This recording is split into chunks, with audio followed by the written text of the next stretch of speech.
1517년 10월 31일 마틴 루터에 의해 종교개혁이 일어났습니다.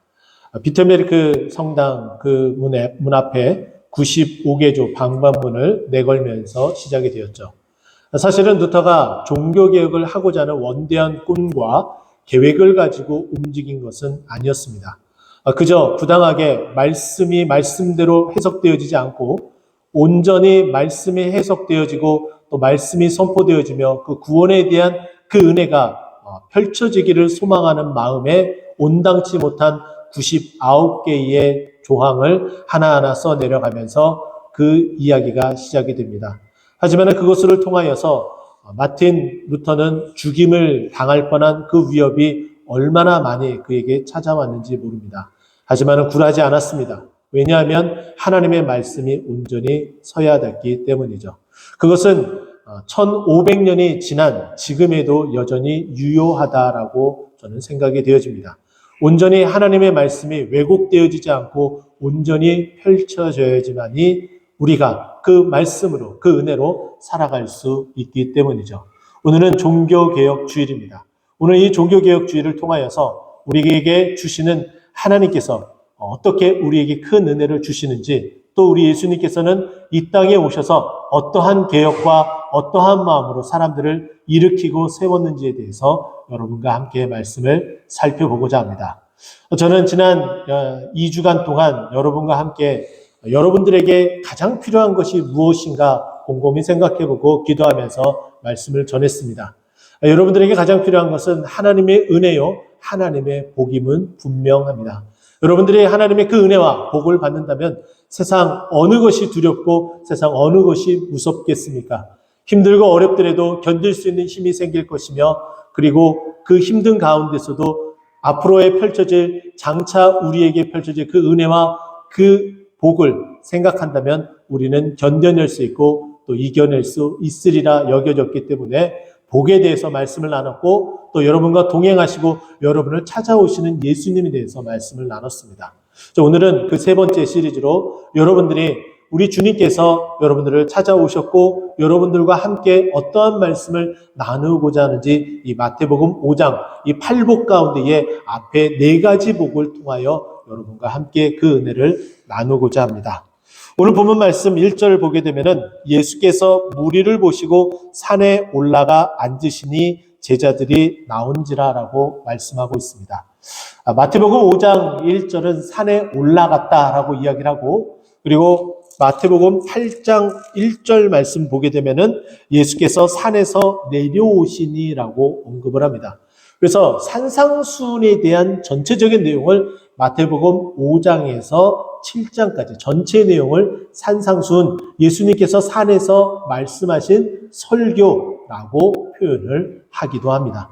근데 그 중에서 그 시작을 알리며 예수님께서 8가지 복을 말씀해 주셨죠. 근데 그 말씀을 시작할 때에 그 내용을 보게 되면 무리를 보시고 산에 올라가셨다라고 말을 합니다. 이 무리는 도대체 누구일까요? 오늘 본문 말씀에 나오게 되는데요. 오늘 본문 말씀 앞부분에 나오게 되는데, 예수님께서 천국 복음을 전파하시고 그리고 그때서부터 복음을 전파하셨다라고 4장 17절까지 우리에게 말씀합니다. 그러면서 4장 18절부터는 예수님께서 제자들을 선택하는 이야기들이 나오게 되고, 그리고 4장 23절부터 25절까지 말씀을 보게 되면 예수님께서 회당에서 가르치시고 또 천국 복음을 전파하시고 그리고 나서 모든 병과 그리고 모든 약한 것을 고치셨다라고 말씀합니다. 그렇게 예수님께서 모든 병약한 것을 고치시니 많은 사람들이 따라오기 시작을 하는데, 24절 말씀 보면은 각종 병에 걸려서 고통당하는 자, 그리고 귀신 들린 자, 간질하는 자, 중풍병자를 예수님께로 데려오기 시작을 했습니다. 예수님이 있는 그 회당은 인산인해를 이뤘다라고 볼 수가 있겠죠. 그리고서 그 예수님의 그 소문이 온 지방에 퍼지기 시작하니까 25절 말씀 보면은 갈릴리와 데가볼리와 예루살렘과 유대와 요단강 건너편에서 수많은 무리가 따랐다라고 말씀합니다. 이렇게 무리가 많이 따르니까 예수님께서 산으로 올라가신 것이죠.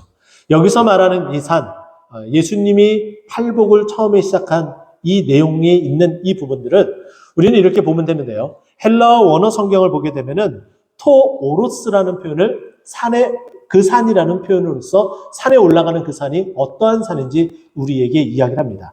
여기서 토라는 이 정관사를 통해서 그 산은 누구나 말하면 알 수 있는 어떤 특정한 지역의 한 산을 말한다면 모두 다 이해할 수 있는, 특별히 마태의 공동체 사람들이 이 말씀을 본다면은 누구든지 이 갈릴리 지역에 있는 한 특별한 산, 그 산을 말한다면 다 알고 있는 산이라는 거예요.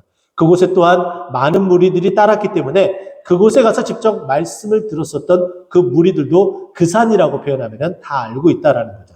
근데 여기에 오로스라는 이 표현은 그냥 가파른 어떠한 산을 말하는 것이 아니라 이 가파른 산이 어느 정도의 궤도에 올라가면은 마치 평평한 평원이 펼쳐진 그런 곳이 있는 그런 산을 말합니다. 그래서 우리는 이 마태복음 이 5장이 내용이 기록되어진 병행구절로 있는 누가복음 6장을 우리는 눈여겨봐야 되는데요.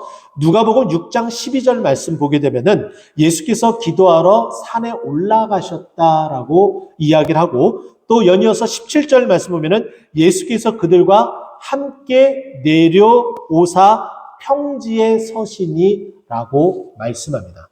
이 말을 종합해 보면은 이런 거죠. 예수님이 무리를 보시고 산에 올라가셨습니다.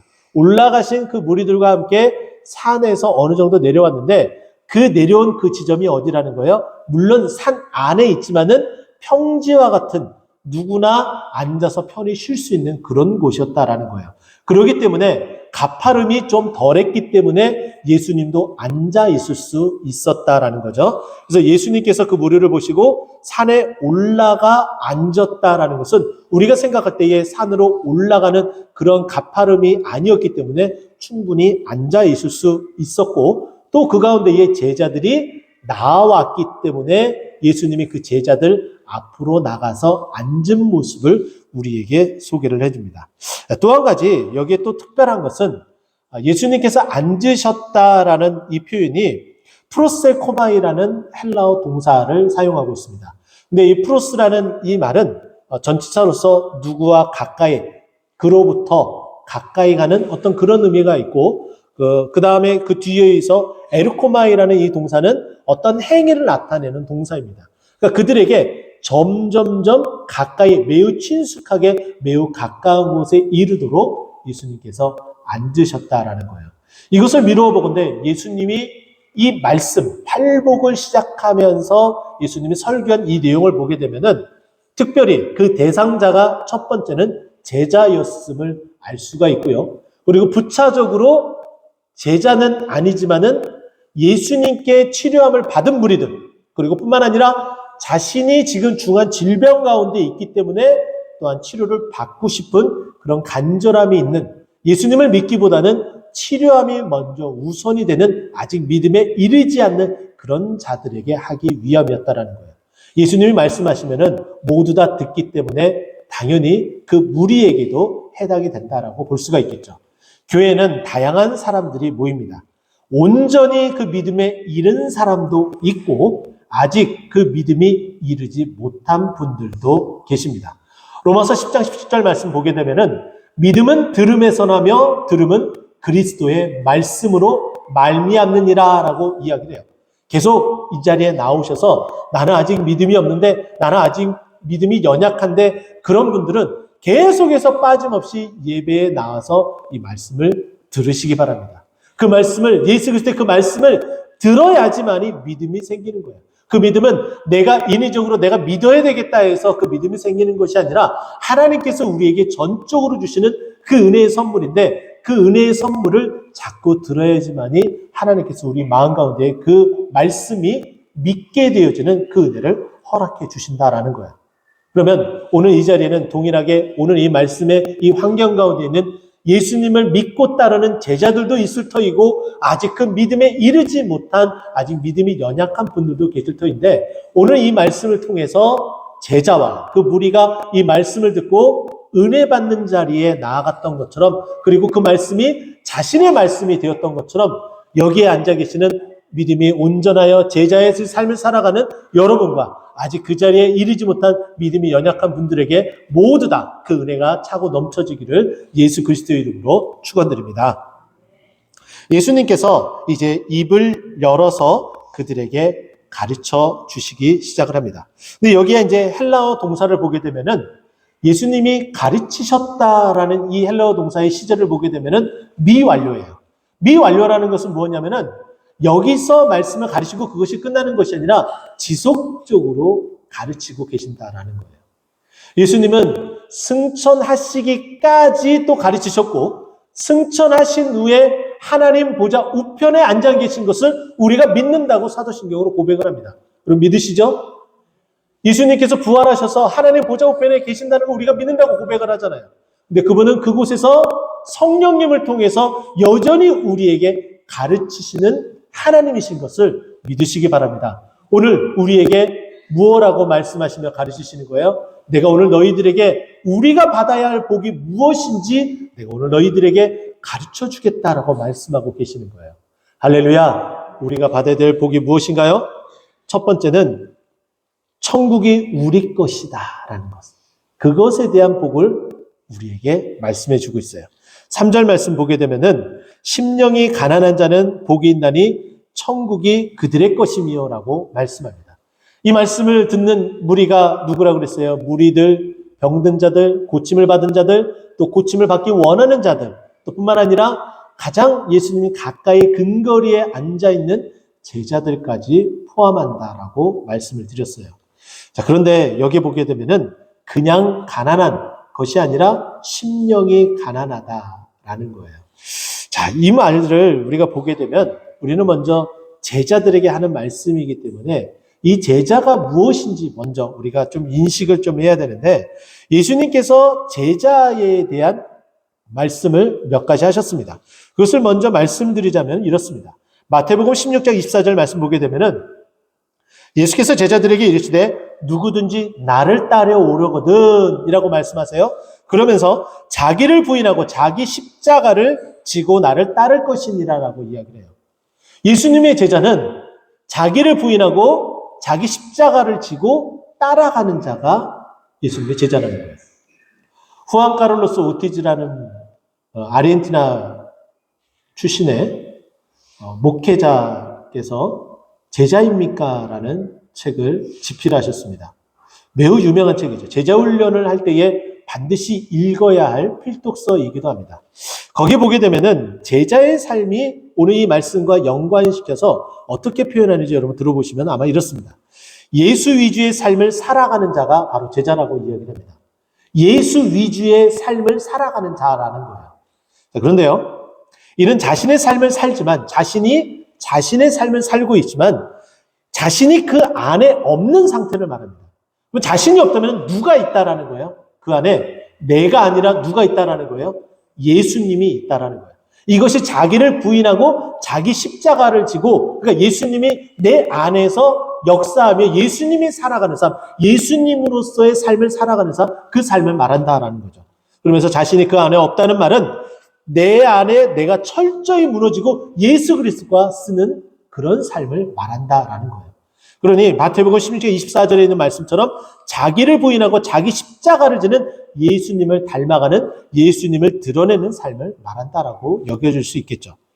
이것은 또 요한복음 8장 31절 말씀 보게 되면은 너희가 내 말에 거하면 참으로 내 제자가 되고, 이 말은 즉슨 예수님의 삶이 드러나는, 예수가 드러나는 삶을 살아야 된다는 것은 결국은 하나님께서 말씀하신 그 말씀이 내 안에서 그대로 다 시행되어지고 이행되어지는 삶이 바로 제자라는 거예요. 또 요한복음 15장 8절 말씀 보면은 너희가 열매를 많이 맺으면 내 아버지께 영광 받으실 것이요 너희가 내 제자가 되리라 라고 이야기를 해요. 말씀으로 살아가는 자, 예수의 삶이 나타나는 자, 그리하여 그 안에 예수의 열매가 주렁주렁 맺혀지는 그런 자가 진정한 예수의 제자라는 거예요. 이렇게 이런 삶을 살아가야 되는 그런 제자들이 모든 것들을 다 포기하잖아요. 모든 것들을 다 내려놓잖아요. 그러니까 비고비인 마음이 되는 거예요. 자신이 가졌었던 생각들, 자신이 가지고 있던 권력들, 한 줌도 안 되는 부, 그 모든 것들을 다 내려놨습니다. 특별히 처음에 예수님께서 부르셨던 4명의 어부들은 그들이 생업을 종사했었던 그 배와 그리고 그물, 그리고 심지어는 그 부침까지 버려두고서 예수님을 따라갔습니다. 다 텅텅 빈 상태예요. 심지어는 자기를 부인했기 때문에 그 안에 그 마음마저도 다 빈 상태라는 거죠. 근데 그렇게 모든 것들을 다 내려놓고 예수로만 살겠다고 다짐하며 그 마음을 비이게 되니까, 심령이 가난하게 되니까 무엇이 임하기 시작하는 거예요? 복이 임하는 거예요. 근데 이 복이 임하는데 그 복을 통해서 무엇이 채워지는 거예요? 천국이 그들의 것입니다 라고 말합니다. 헬라어 원문을 살펴보게 되면 바실레이아, 이 왕국에 대해서 이야기를 합니다. 이 말은 뭐냐면은 하나님 나라가 임하는 것을 말하는데, 이것은 우리가 생각하는 그 천국이 우리가 뭐 3층 천에 있는 저 위쪽에 있는 어떠한 휘황찬란한 것이 아니라 하나님의 나라가 임재하는 그것을 말하고 있습니다. 그래서 우리는 기억을 해야겠죠. 우리는 하나님의 임재를 실현하면서 살아가는 거예요. 하나님의 말씀이 나에게 역사에서 그대로 나타내는 것이 천국이 임하는 삶을 살아가는 거죠. 그래서 우리는 찬송가를 부를 때에 이렇게 부릅니다. 주 예수와 동행하니 그 어디나 하늘나라.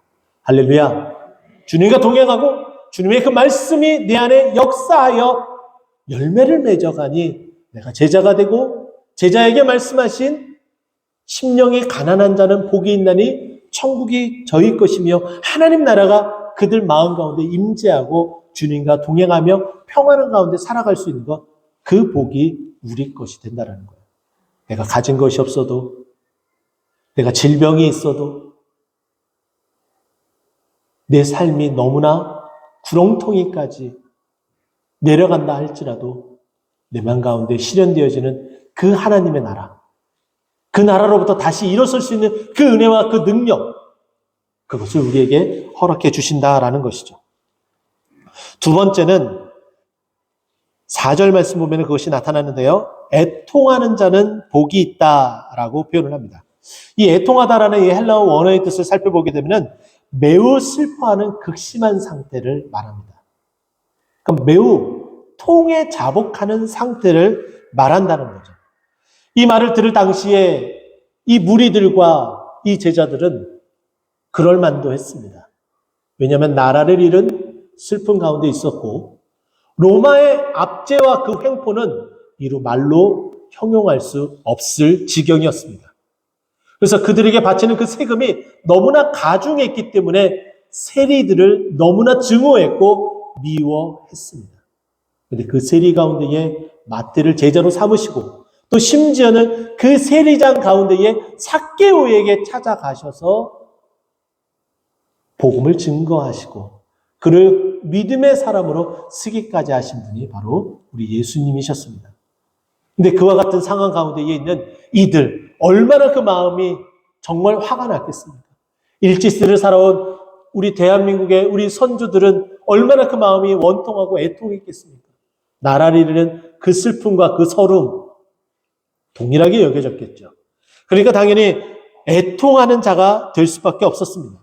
이것은 당연히 종교적인 박해까지 이르렀기 때문에 그것이 이들에게는 더 이상 회복 불가능 상태였었고, 또 심지어는 더 이상 희망이 없는 상태에 이르렀기 때문에 이들의 마음은 그저 애통함밖에 없었다라는 거죠.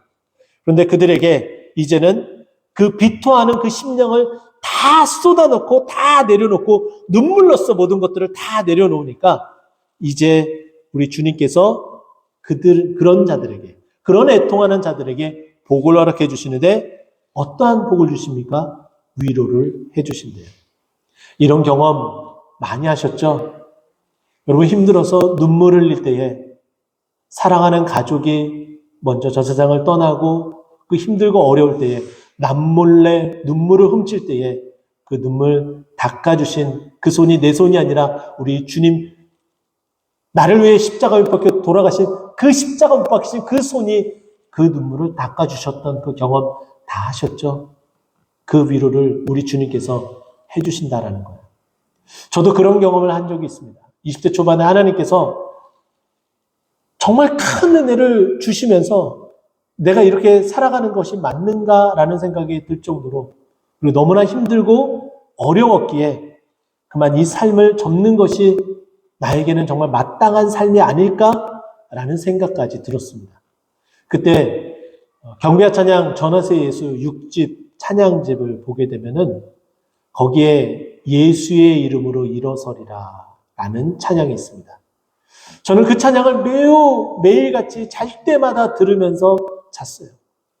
그리고 귀가 열리고 깨어날 때쯤에 다시 그 찬양이 귓가에 맴돌기 시작하며 일어나기 시작을 했습니다. 예수의 이름으로 일어서리라. 예수의 이름으로 나는 일어서리라. 주가 주신 능력으로 일어서리. 예수의 이름으로 일어서게 되더라고요. 예수님이 힘을 주셔서 쓰러져서 못 일어날 것 같았었는데 나를 일으켜 주시더라고요. 그 애통하는 젊은 청년의 그 절규를 주님께서 들어주시고 일으켜 세워주시더라고요. 지금 여러분 힘들고 어렵습니까? 그 힘듦이 지금 목매어 부르짖어도 하는 해소될 것 같지 않는 그런 고통과 아픔과 힘든 가운데 있습니까? 우리 주님께서 여러분들에게 복을 주셔서 위로해 주시고 여러분들을 일으켜 주실 것을 간절히 믿고 나아가는 여러분 되었으면 좋겠습니다. 근데 여기에 위로를 받는다라는 이 표현은 파라칼레오라는 헬라어를 사용하고 있어요. 이것은 뭐냐면은 신적 수동태로서 하나님께서 강권적으로 그렇게 행하시겠다는 거예요. 세상은 우리에게 어떠한 말로도 위로를 가져다 줄 수 없습니다. 그러나 하나님께서 강권적으로 임하셔서 우리를 위로해 주시겠다라고 말씀하고 있는 거죠. 세 번째는 온유한 자는 복이 있나니 그들이 땅을 기업으로 받을 것이며 라고 말하고 있습니다. 자, 이 온유하다라는 말은 누군가가 우리를 압제하고 그리고 우리를 힘들게 하고 우리를 억압할 때에 그에 대한 반발을 가하거나 그리고 또한 거칠게 항의하거나 결사적으로 대항하는 모습이 없는 상태, 그런 상태를 말합니다. 마치 예수님의 모습처럼 예수님의 그 온유한 모습을 닮은 그 모습이 나타나게 된다는 거죠. 이사야 53장 7절 말씀 보면은 예수님이 어떠한 분이신지 우리에게 말씀을 합니다. 예수님께서 도수장으로 끌려가는 어린 양과 털 깎는 자 앞에서 잠잠한 양같이 이렇게 말씀하고 있어요. 예수님은 도수장에 끌려가는 어린 양, 그리고 털 깎는 자 앞에서 잠잠하셨다라고 말씀하고 있어요. 아무 반응도 않으셨다라는 거죠. 그저 순응할 뿐이었다라는 거예요. 그것이 하나님께서 행하신 일이라면, 하나님이 이끄시는 방법이라면 그저 순응하는 거예요. 받아들이는 거예요. 그것을 통해서 궁극적으로 더욱더 나아지는 삶, 해소되는 삶, 그것을 말하겠죠. 저도 굉장히 못난 사람입니다. 저도 화가 굉장히 많은 사람이에요. 또 여러분과 함께 나눴었던 일들이 있었죠. 재판을 받는 과정 가운데에 증거물을 제출하게 되었습니다. 다툼이 있었던 그 장소에서 벌어진 녹취록이었어요. 상대방이 심하게 욕을 하며 그렇게 화를 냈어도 저는 그 자리에서 단 한마디 욕도 하지 않았습니다. 그 녹취록을 들은 재판장이 그 녹취록을 듣자마자 이것은 분명하게 어떻게 판결을 내려야 될지 인지를 하셨던 듯해요. 그 사람은 계속 욕을 하는데 욕을 하지 않는 저의 목소리를 확인한 후에 더 이상 듣지 않아도 되겠습니다 라고 하면서 증거 제출을 하는 그런 일들이 있었습니다. 참 부끄럽고 참 부족한 사람이지만 어느덧 하나님의 말씀을 믿고 따르고 전하는 자의 위치에 서다 보니까는 바뀌기 시작을 하는 거예요. 대항을 하고 반응을 하고 말을 할 수 있어도 전혀 말을 하지 않는 거죠. 진심은 통하게 되어 있다라는 거죠. 우리 그리스도인들은 바로 그리해야 된다라고 보여집니다. 그것이 바로 온유한 자죠. 근데 그 온유한 자가 받는 복이 무엇이라고요? 땅이 기업을 얻게 된다라는 거예요. 하나님께서 무너지지 않게 한다라는 거예요. 하나님께서 흔들리지 않게 한다라는 거예요. 하나님이 굳건하게 세워주신다라고 말씀하고 있는 거죠. 우리가 아무리 힘들고 어려워도 온유한 자가 되어서 하나님이 지켜주심으로 땅을 그 기업으로 얻게 되므로 우리가 흔들리지 않고 그 유업을 이어받아 하나님 나라 영광을 드러내는 자의 삶이 되기를 간절히 소망합니다. 마지막 네 번째는 의에 줄이고 목마른 자는 복이 있나니 그들이 배부를 것이며 라고 말을 합니다.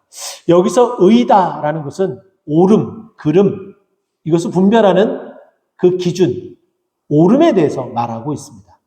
그래서 영어 성경을 보더라도 righteousness 이렇게 이야기를 하죠. 근데 여기에 이 의는 또 다른 어떤 의를 또 생각을 가지고 있는데 저는 제가 볼 때는 이 에베소서 4장 24절 말씀 보게 되면은 하나님을 따라 의와 진리의 거룩함으로 지으심을 받은 새 사람을 입으라라고 말씀하고 있어요. 새 사람을 입으라라고 이야기를 하는데 그 새 사람은 어떤 사람이냐면 의와 진리로 거룩함으로 지으심을 받은 사람이라는 거예요. 그러면 의는 무엇입니까? 예수 그리스도를 말해요. 진리는 무엇입니까? 예수 그리스도를 말해요. 그러니까 예수 그리스도의 그 거룩함, 그 예수 그리스도의 그 거룩함으로 지으심을 받은 새 사람을 입고서 살아가라라고 말씀하고 있는 겁니다. 그러면 의에 줄이고 목마른 자라는 것은 예수에 대한 목마름이 갈증이 가득한 자를 말하고 있습니다. 오늘 이 예배 드리기 앞서서 중고등부 청소년부 예배를 드리면서 우리 친구들에게 그런 이야기를 했어요. 믿는다라는 것은 알아야지 믿을 수 있다라고 이야기를 했습니다. 자, 그러면 우리가 의에 줄이고 목마른 자라는 것은 그 의라는 것은 예수님에 대한 갈증, 예수님을 알고 싶은데 알지 못하는 그 갈증이 우리 안에 가득해야 된다는 거예요. 우리가 예수님에 대한 그 갈급함이, 알고 싶은 그 갈급함이 가득하게 되면은 어떻게 우리가 반응하게 돼요? 하나님의 말씀을 찾아 읽게 됩니다. 하나님의 말씀을 찾아 듣게 됩니다. 또 하나님의 말씀을 보고 고민하게 되고 묵상하게 됩니다. 그렇게 되면 우리가 그 목마름이 어떻게 되는 거예요? 해소가 되어지고 채워진다라는 거예요.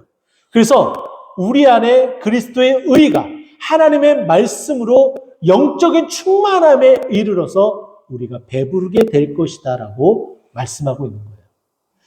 예수님께서 찾아온 이 모든 무리들, 그리고 그 앞에 앉아있는 그리고 그 제자들, 이들과 함께 이야기를 나누며 예수님은 8가지 복 가운데 4가지 복을 이야기하면서 이것이 단순히 이 세상에서 말하는 이 세상의 물질적인 것을 말하고 있지는 않았습니다.